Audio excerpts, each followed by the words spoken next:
Hello and welcome back to the channel. Today we're going to talk about the Southwest Stakes at Oaklawn Park. It's on Friday. It was supposed to be last weekend, but weather changed the schedule. And of course, it's part of the Derby Trail. And I'm not going to talk about every horse in this race because it's a big field. We're still going to go down the list, and I'll talk about the horses that I think are important to talk about. So let's start off with Decode, number 2. Decode, number 2, broke his maiden by 8¼ lengths on this course on December 14. We have the clip up here, and you see him turning for home. Once he switches lead, he's going to open up, and he destroys this field. Just from watching this race, you can tell Decode has a ton of talent, but this was a 6 furlong sprint. Can he carry that talent to a mile 1/16 while making his Derby Trail debut? It's tough for any horse to go from 6 furlongs to a mile 1/16. Usually you want to see something in the middle before he tries this distance, and he doesn't have that.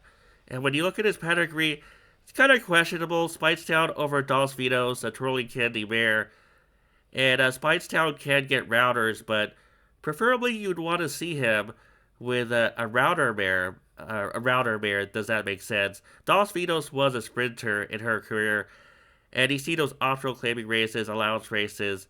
Those were sprints. The maiden race was a sprint.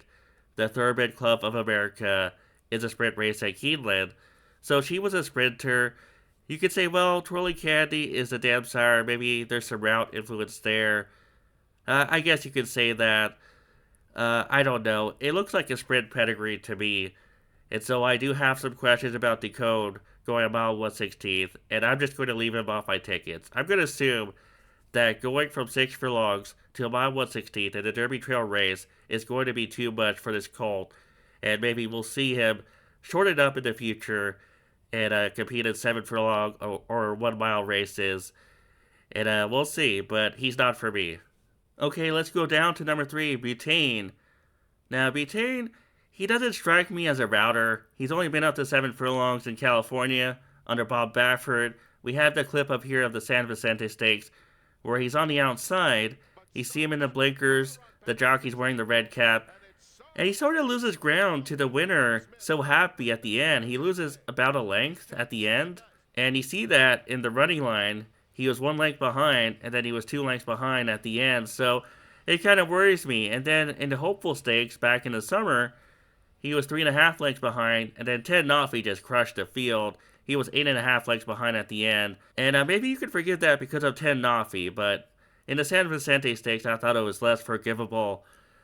And you see here, the pedigree is okay.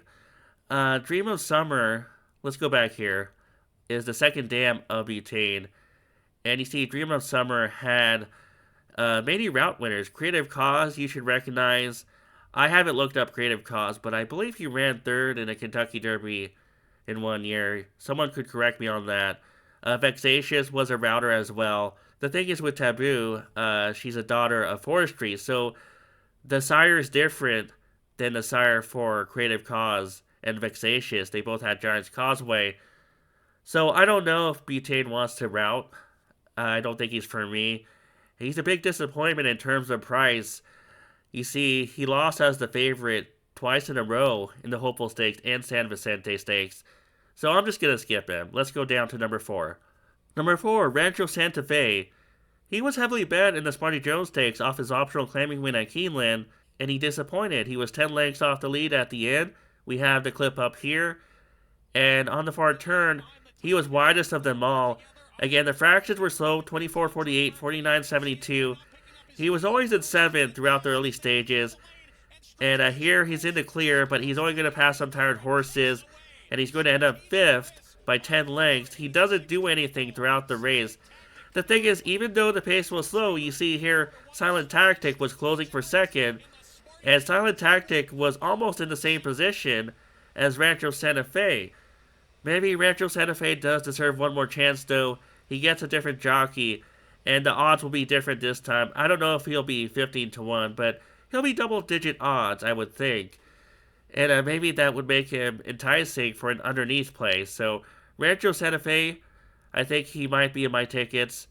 Underneath, at least, not on top. Now let's go to number 5, Litmus Test. Litmus Test, number 5.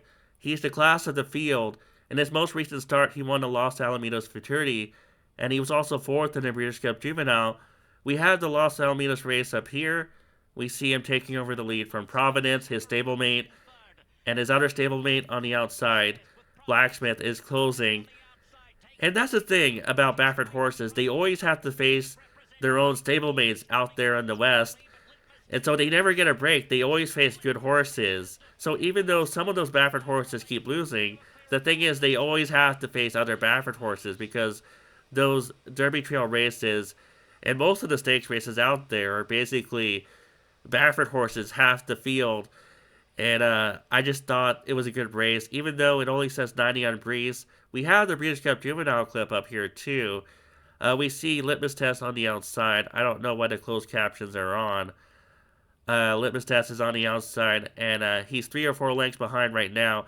But he's going to close down the gap to about a length at the end. Sort of like how Blacksmith closed down the gap in that Los Alamitos race. I think Litmus Test has a good style for this race. He doesn't need to be 1 or 2 legs off the lead. I think he could be more legs off the lead like he was in the Breeders' Cup, 3.5 legs. Even 4 legs would be fine. He has a stalking style. I think that's good for this race. And he will get first run once the leaders get tired on the far turn. So Litmus Test is my choice in this race. He has the class. He has a stalking style. And I just think he's the best horse in this race. So I'm just going to take him, even at 5-2 odds. Litmus Test is my choice for the Southwest Stakes. We go down to Liberty National, number 7. He was second, disappointingly, in the Gunrunner Stakes as the favorite. We have that clip up here. I did pick him in this race, and he's on the rail. He had a fast pace in front of him, 23.62, 46.66, 110.98. There was no real excuse except that he was rallying through the rail, and sometimes young horses don't like to rally through the inside. I know Mystic Dan did, but not every horse can be Mystic Dan. Not every horse can be Mind That Bird. Not every horse can be Super Saver who won through the rail, or Street Sense. Some horses don't like to do it, and I wonder if this is one horse who doesn't like to go through the rail. He might need to tip out. That's what he did in his maiden win on November 29 at Churchill Downs. I'm going to give him one more chance, not on top, but as an underneath horse. Liberty National will be on my exacta ticket, and let's just go down the list. I want to talk about number 9, Strategic Risk, who won the Smarty Jones Stakes. Even though I'm not going to pick him, I want to talk about his race. He won by 4.5 lengths, but he had the fractions helping him, 24.48, 49.72, 114.99. We see him in the lead, and he opens up on the field once he's asked. But again, I don't know how good he is because he had everything his own way, especially that 114.99. So he got to reserve all his energy, and it remains to be seen how he will handle a fast pace. I'm not saying he can't do it, but we haven't seen him handle a fast pace yet. Let's see. No, not really. In his past races, you see the -1, -4, -4, -5. So according to Brees, he hasn't really faced a fast pace. Except in his 2-year-old season, maybe. You see the +1 and +3 down there, and in a turf race as well. But I want to see how he handles the fast pace, because the pace will be fast. I imagine Strategic Risk will be maybe in a stalking position, maybe 3 or 4 lengths off the lead. I'm not going to pick him this time, but I won't be surprised if he runs well. So let's go down and talk about Silent Tactic. Number 11, Silent Tactic. He had closing tactics in the Smarty Jones Stakes, and he picked up second at the end. The impressive part was he was the only one that was closing. Remember, the fractions were super slow. You see under breach past performances, under 1C and 2C, there's -15 and -20, so that is very, very slow. We have the clip again, and we have them on the far turn. I pointed out Rancho Santa Fe before. He was the one that was widest in the pink silks. And Silent Tactic is right between horses here. He has the yellow saddlecloth, number 4, and he's going to pass horses in the stretch. He's not going to reach the winner, Strategic Risk, but he does pass Baytown Dreamer. And again, he's the only one that is closing. Remember, Rancho Santa Fe was 5th by 10 lengths. He was doing nothing, maybe passing 1 or 2 tired horses at the end. And the other big closer, Universe. Universe was heavily bet in this race. I don't know if he was the favorite. Oh, he was the favorite, actually, 2-1. He's the number one horse, and he was at the back. He was doing nothing, absolutely nothing. And I've criticized the Street Ten Stakes before. I thought that had weak horses, and he never showed it. But still, you would think he would have shown more than he did. And Silent Tactic, who was in the same pace group as Universe and Rancho Santa Fe in the early stages of this race, he did enough to pick up second, which is impressive. I wonder about the bad post position, post 11, but I will use him in my tickets. Silent Tactic will be in an underneath spot in my exacta. I won't be surprised if he wins either, but I'm just going to put him underneath. I just think Litmus Test is a class of the field. So Silent Tactic is an underneath horse for me in this race, but I won't be surprised if he does win after all. So Litmus Test is my horse in this race, and I'm just going to key him on top, and I'm going to have the closers underneath. Liberty National and Rancho Santa Fe and Silent Tactic. So maybe it'll be an exacta key wheel with Litmus Test on top and Silent Tactic, Liberty National, and Rancho Santa Fe, all double-digit horses on the morning line, will be underneath Litmus Test. So that's my play for the Southwest Stakes at Oaklawn Park. Thanks for watching this video, and I'll be back soon.